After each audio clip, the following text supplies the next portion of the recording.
On December 4, 1872, a ship called the DEI Gratia spotted something unusual in the vast Atlantic Ocean. It was another vessel, the Mary Celeste, sailing erratically.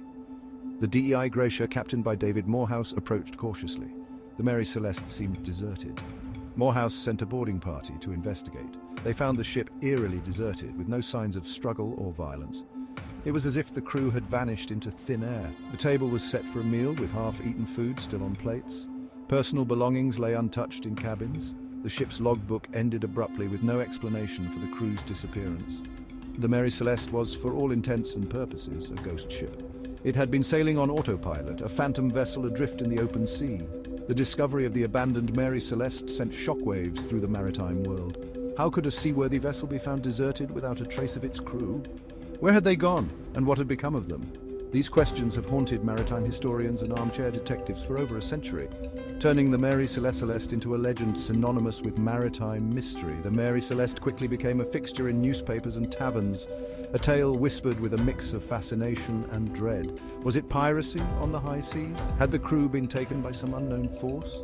Or was there a more rational, albeit equally unsettling, explanation for their disappearance? The mystery of the Mary Celeste, once confined to the annals of maritime history, had captured the public imagination. One of the most perplexing aspects of the Mary Celeste mystery was the missing lifeboat. It was gone, suggesting that the crew had abandoned ship for reasons unknown. But why would a seasoned crew abandon a perfectly seaworthy vessel in calm weather? This question has fueled endless speculation, ranging from the plausible to the fantastical. Some theories suggest that the crew encountered a waterspout, a terrifying whirlwind that can capsize ships. Fearing for their lives, they might have hastily launched the lifeboat, hoping to ride out the storm. Others propose that a sudden and violent storm, one not recorded in the ship's log, forced them to abandon ship. Perhaps they believed the Mary Celeste was taking on water and wouldn't survive the onslaught. However, the relatively good condition of the Mary Celeste when it was found contradicts these theories. The ship was not damaged in any way that would suggest a catastrophic event. The sails were in reasonable shape and there was no sign of flooding. This lack of evidence only deepens the mystery, making the crew's decision to abandon ship even more baffling. If not a natural disaster, what could have driven the crew to abandon ship? Was it a mutiny, a desperate act fueled by fear or madness? Or was it something even more sinister, a force unknown to man that compelled them to leave the safety of the Mary Celeste? The missing lifeboat, a silent witness to the unfolding drama, holds clues but offers no easy answers. The isolation and close quarters of life at sea have often been blamed for strange and unsettling behavior. In the case of the Mary Celeste, some theories suggest that mutiny or madness gripped the crew, leading to their disappearance. Perhaps a disagreement among the crew escalated into violence, culminating in a deadly confrontation. The perpetrators might have then fled in the lifeboat, leaving no trace of their crime. Another theory proposes that the ship's cargo of denatured alcohol played a role in the crew's disappearance. Some speculate that the crew, driven by thirst or desperation, may have tampered with the cargo, leading to accidental poisoning or a drunken rampage that ended in tragedy. The effects of alcohol poisoning could explain the crew's erratic behavior and their decision to abandon ship. However, there's no evidence to support these theories. The crew of the Mary Celeste was known to be experienced and reliable. Captain Benjamin Briggs, a seasoned mariner with a spotless record, was highly respected. It seems unlikely that such a crew would succumb to mutiny or reckless behavior. Furthermore, investigations found no signs of a struggle or foul play on board. While theories of mutiny and madness offer a glimpse into the darker side of human nature, they fail to fully explain the Mary Celeste's abandonment. The lack of concrete evidence and the crew's known professionalism cast doubt on these explanations. The mystery, much like the vast ocean that swallowed the Mary Celeste's secrets, remains unsolved. The vastness of the ocean has always bred myths and legends of terrifying sea creatures.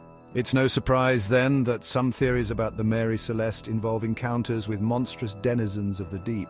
Tales of colossal krakens, giant squid with tentacles capable of crushing ships, have circulated among sailors for centuries.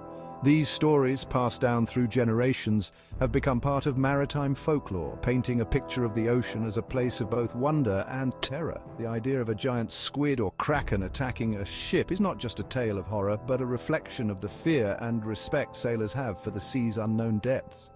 Could a creature of such immense size and power have attacked the Mary Celeste, dragging the crew into the depths? The thought alone is enough to send shivers down one's spine. Imagine being on a ship in the middle of the vast, dark ocean, only to see massive tentacles rising from the water, wrapping around the vessel with a grip of iron. The crew, in a state of panic, would have had little time to react. The sheer force and unpredictability of such an attack would have left them with few options, possibly leading them to abandon ship in a desperate attempt to escape. Some proponents of this theory point to the discovery of sucker marks on the ship's hull as evidence of a giant squid attack.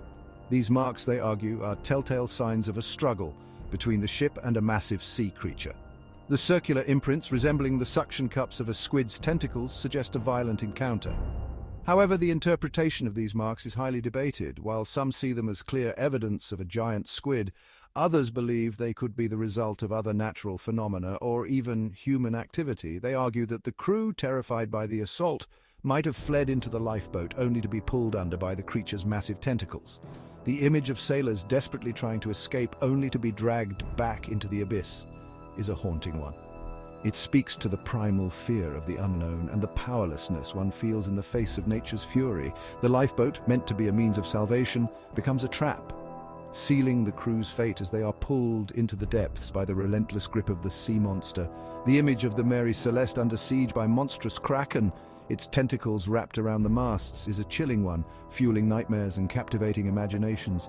This scene, often depicted in art and literature, captures the essence of maritime horror. The kraken, with its enormous size and strength, represents the ultimate sea monster, a creature that defies understanding and challenges the very notion of human dominance over nature. The Mary Celeste, caught in its grasp, becomes a symbol of the fragile line between safety and peril on the open sea. However, the sucker marks, if they existed, were never conclusively linked to a giant squid. The evidence remains circumstantial at best, leaving room for doubt and alternative explanations. Marine biologists and experts in marine life have examined the marks, but the lack of definitive proof makes it difficult to draw any concrete conclusions. The ocean is a vast and mysterious place, and many phenomena can leave marks on a ship's hull. Without more substantial evidence, the theory of a giant squid attack remains speculative. Marine biologists cast doubt on the theory, arguing that while giant squid are real creatures, they rarely attack ships and are unlikely to have the strength to drag a vessel the size of the Mary Celeste. These experts point out that giant squids, while formidable in their own right, are not known for aggressive behavior towards ships. Their primary habitat is the deep ocean, far from the surface where ships travel. Additionally, the physical capabilities of a giant squid, though impressive, are not sufficient to overpower and drag a large vessel. The biology and behavior of these creatures suggest that an attack on the Mary Celeste is highly improbable. The ocean depths, while home to many strange and wonderful creatures, probably don't harbor monsters capable of such feats. The deep sea is a realm of mystery, with many species yet to be discovered. However, the creatures that do inhabit these depths are adapted to their environment in ways that make them unlikely candidates for attacking ships. The pressures and conditions of the deep sea create unique life forms, but none that match the terrifying descriptions of krakens or giant squids attacking vessels. The fascination with sea monsters is more a reflection of human imagination and fear of the unknown than a reality of marine life. While the idea of a sea monster attack is captivating, it remains firmly in the realm of speculation. The stories of krakens and giant squids are part of a rich tradition of maritime mythology, blending fact and fiction in ways that capture the human imagination. These tales serve as a reminder of the ocean's vastness and the mysteries it holds.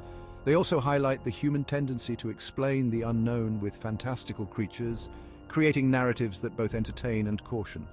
The allure of sea monsters lies in their ability to evoke wonder and fear, tapping into deep-seated emotions and primal instincts. The lack of concrete evidence and the biological improbability of such an encounter make it a less likely explanation for the Mary Celeste's fate. The scientific community, relying on empirical data and rigorous analysis, finds little support for the sea monster theory. The absence of definitive proof, combined with the understanding of marine biology, suggests that other explanations are more plausible. The mystery of the Mary Celeste continues to intrigue, but the sea monster hypothesis remains one of many, lacking the substantiation needed to be considered a viable solution. The mystery, it seems, lies elsewhere, hidden in the realm of the unknown. The fate of the Mary Celeste is a puzzle that has yet to be solved, with many theories but no definitive answers. The allure of the unknown drives the search for explanations, whether they be grounded in reality or steeped in myth. The story of the Mary Celeste, with its unanswered questions and enigmatic disappearance, continues to captivate and inspire, reminding us of the vastness of the ocean and the mysteries it holds. The search for truth, whether it leads to sea monsters or more mundane explanations, is a journey that reflects our enduring fascination with the unknown.